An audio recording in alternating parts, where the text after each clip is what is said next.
আজ মঙ্গলবার, মায়ের নামে দিনটা শুরু হয়ে যাক।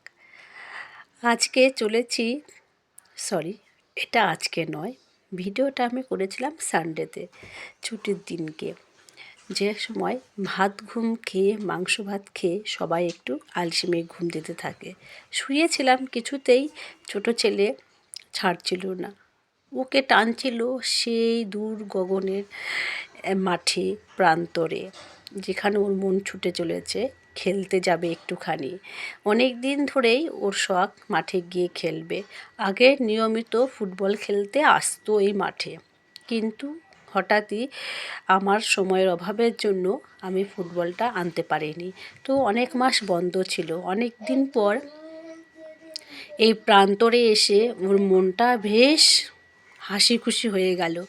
এত সুন্দর আনন্দ করছে, আর বড় দাদাদের সাথে ও খেলতে লাগলো।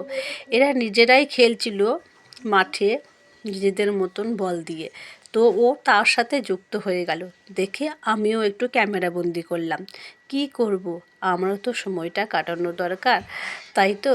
তো তখন অন্ধকার হয়ে আসছে চারিদিক। ছেলেকে বললাম, বাড়ি যাবে? না মা, এখনই যাব না, আর একটু খেলে নিই না, পরীক্ষা আছে। তবুও ভাবলাম কটা দিন তো আছে ছুটি, থাক, ঠিক হয়ে যাবে। ও তো সারা বছর চলবে, কিন্তু এই খেলার মাঠ, এই প্রান্তর দিগন্ত, এই বন্ধুদের আড্ডা, এটা আমাদের সময় ছিল, যার জন্য আমরা মোবাইলটাকে আঁকড়ে ধরতাম না।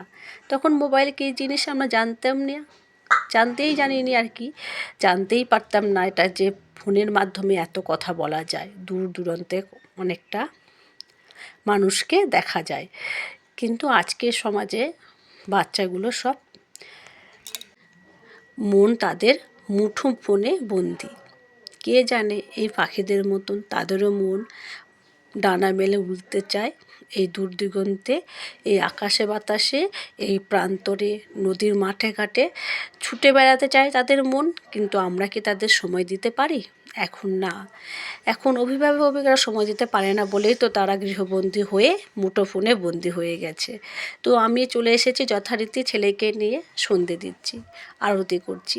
আর শীতের সময় এই সোনপাপড়ি প্যাকেটটা ছোটো ছেলে ভীষণ প্রিয়। তা আমি ভাবলাম যে আমার গোপাল যখন চেয়েছেন, তাহলে আমার ঘরে যে গোপাল আছে অনেকগুলো, তাদেরকে নিবেদন করেই আমার দুই ছেলে গোপালকেই দেব। তো যাই হোক, এখন ঠাকুরকে সন্ধে দিচ্ছি আর প্রার্থনা করছি সবার জীবন এরকম আনন্দমুখর হোক, এরকম সবার ছোট ছোট ইচ্ছেগুলো সবার পূরণ হোক, ভগবানকে নিবেদন করছি। আর মনে মনে প্রার্থনা করছি, সবাইকে সুস্থ রেখো, ভালো রেখো, তাদের ছোট ছোট ইচ্ছেগুলোকে পূরণ করে দিও গোপাল।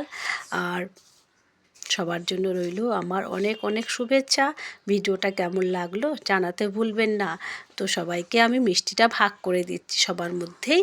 আর আমার ছোট ছেলের প্রিয় মিষ্টি সোনপাপড়ি, এটা এমনিতেও সন্দেশ খেতে খুবই পছন্দ করে, সোনপাপড়িটাও ভীষণ পছন্দ করে। তাই ভাবলাম গোপালকে নিবেদন করেই তারপরে তোমাকেই দেব। পেছন থেকে বলছিল আমাকে মিষ্টিটা দাও না, আমি বললাম আগে গোপালকে দিয়ে দিই, তারপর তোমাকে দেব। তো যাই হোক বন্ধুরা, আমার এই ভিডিওটা যখন আপনাদের সামনে পৌঁছাবে তখন হয়ে যাবে দুপুরবেলা। তো সবাইকে জানাচ্ছি শুভ দুপুরের অনেক অনেক শুভেচ্ছা ও শুভকামনা। আজকে রান্নার ভিডিওটা না থাক, একটা দিন একটু আলাদা হলে মন্দ কি, সবসময় তো একই রকম রান্নার ভিডিও দিয়েই যাচ্ছি। তো আজকের দিনটার জন্য এই ভিডিওটা কেমন লাগলো জানাতে ভুলবে না কিন্তু বন্ধুরা। আর আমার বন্ধুদের প্রতি রইল অনেক অনেক ভালোবাসা, শুভকামনা, শুভেচ্ছা। সবাইকে ভালো রেখো গোপাল, সুস্থ রেখো, এটাই আমার প্রার্থনা। তো চলুন বন্ধুরা, টাটা, আজকের মতন বিদায়।